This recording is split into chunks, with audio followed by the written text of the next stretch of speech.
And we all know that candidate Trump had promised to drain the swamp, get rid of the lobbyists, and be so much more ethical than the crooked Hillary, right?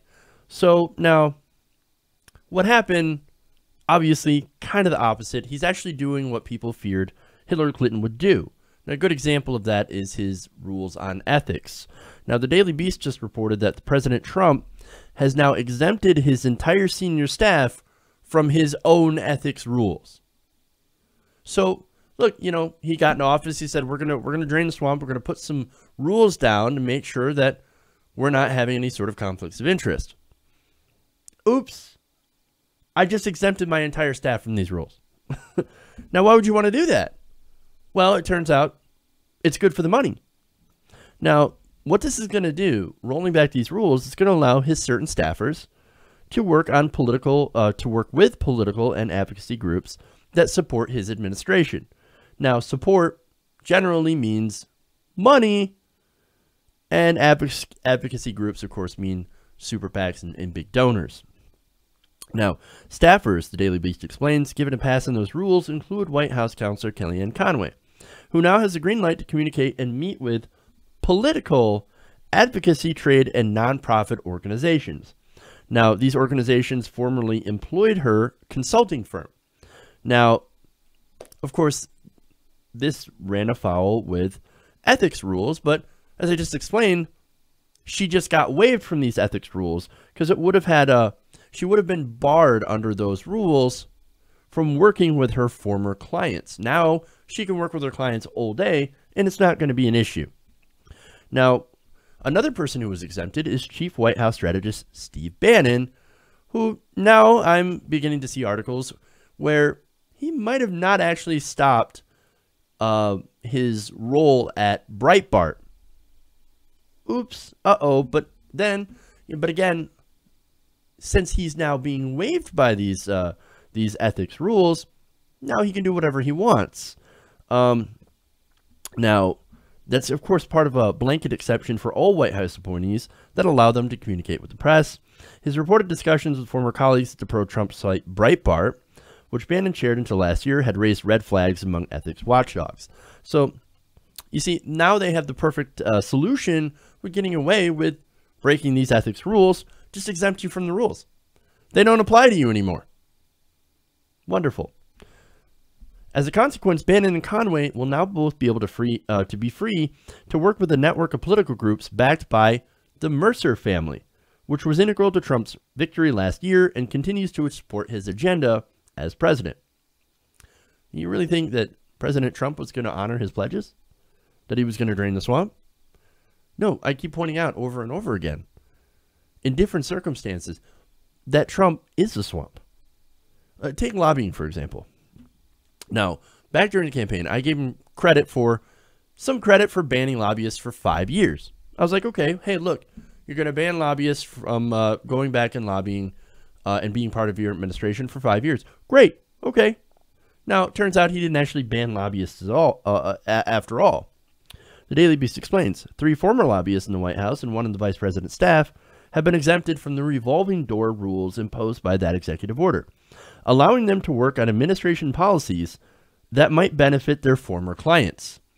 These 3 former lobbyists have been given wide latitude to work on a range of policy issues that might dovetail with the interests of their former clients.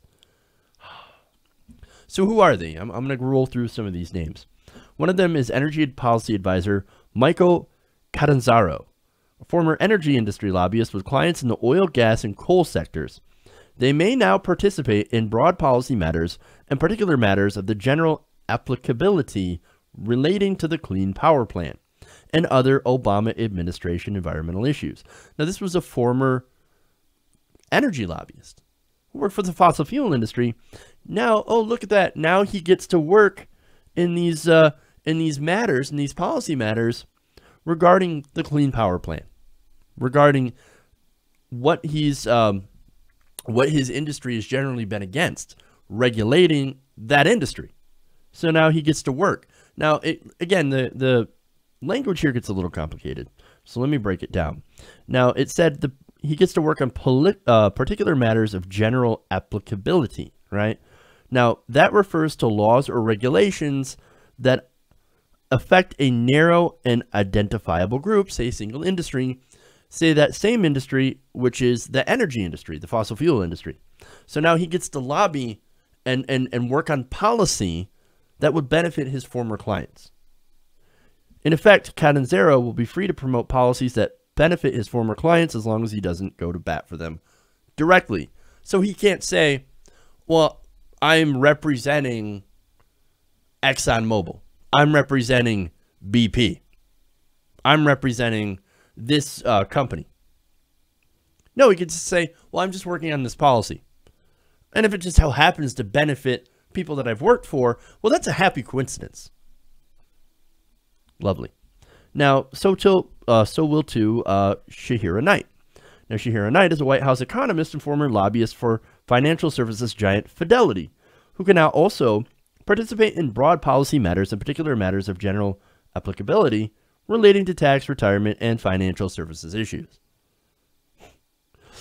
Andrew Ullman, another White House economist and former lobbyist for a host of other financial services and insurance firms, will be free to work with former clients on specific issues affecting bank capital requirements, financial regulation of insurers, and the Puerto Rican debt crisis, all issues on which he has previously lobbied.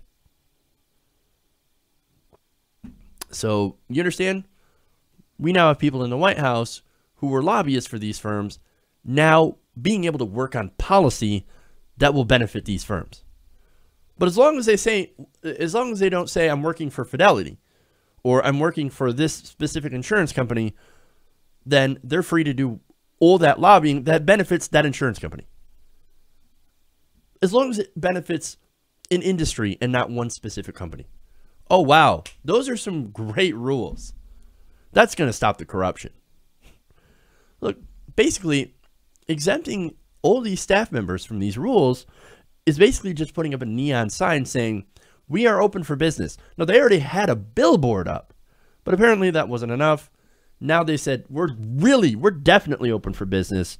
So special interest money, come on in. Come on in. We're going to repay all of our donors by letting their former lobbyists work on policy inside our White House. That's what this is about. And that's not the only hand job the Trump administration is giving out to donors. These ethics rules have also been waived for every other commissioned officer, staffers who report directly for the president in the White House who have worked for a political group in the past 2 years. Now, that will allow a number of White House staffers to collaborate with pro-Trump advocacy operations, including networks of groups financed by the Mercer family and the Koch brothers. So you're just opening this up now to these groups, Americans for Prosperity and whatever, the Mercer group. In fact, speaking of the Mercers, they're actually a really, really big part of this since they are Donald Trump's biggest donors. And who's leading the effort to repay the Mercers? Both Kellyanne Conway and Steve Bannon. She and Bannon will be free to resume work with two campaign vendors in particular, Glittering Steel and Cambridge Analytica, that are key components of the Mercers' pro-Trump political endeavors. Bannon helped lead both companies, and Cambridge Analytica enlisted Conway's consulting services last year. So there's your connection to the Mercers. There's your connection to the donors. The White House also issued a collective waiver to 6 White House officials formerly employed by the law firm Jones Day, which has sent more than a dozen attorneys to the Trump administration, allowing them to meet and communicate with former colleagues representing the White House, Trump, his campaign, or political entities supporting the president. I think it's pretty clear. He is open for business. He's been open for business, but again, this replaces that billboard with a giant neon sign saying, "We are totally corrupt. Please send your money. Please get your advocacy groups. We need everybody we can to get on the side of Donald Trump." And that involves the money. So, look, you thought he wasn't going to be crooked? No, of course. Of course he was going to be crooked. In fact, this is business as usual. Being a politician now in America means making a payday. It doesn't matter who you are, Democrat or Republican. It's now all about how much money you can raise instead of serving your nation. Instead of doing that, you serve your donors and you end up making a lot of money. Now, Trump, let me be clear about this. Now, a lot of people will point to Trump and say, well, he's the problem, right? He's the cause of the problem. No. Those people seem to forget what happened the last 8 years and the 8 years before that. What he's doing is that he is just the latest person to jump on this money train. That is our political system. He saw an economic opportunity and said, what, being president, that's going to open so many doors for me when it comes to business. That's going to help me out. So that's why Trump got into this, because that's what our political system unfortunately has turned into. Now, if you want to put a stop to this, don't just vote for somebody else. There's a good chance the Democrat that you vote for might also do the same kind of thing. I mean, these ethics waivers, right? It's pretty likely Hillary Clinton would have granted her own ethics waivers to different industries that lobbied on behalf of her. I mean, for example, President Obama also did a few of these waivers. Now, he claimed that it was in the public interest. So that's to show you how widespread this really is. Now, the solution isn't to keep voting for a different party or replacing one person with the other, because it ends up being that same system and it continues to perpetuate the same system. If you want to actually end the corruption, well, then number one, you got to get rid of the lobbyists. No waivers, no exceptions. And number two, you got to get the money out of politics. That is the root of all evil. And if you can do that, you can actually return the public service to actually serving the public instead of all the wealthy donors and the special interests. That's how you really drain the swamp. Hey everybody, thanks for watching this video. If you want to see more like this, please hit the subscribe button below. And if you want to support truly independent progressive media, please consider becoming a patron at patreon.com/TYTNation.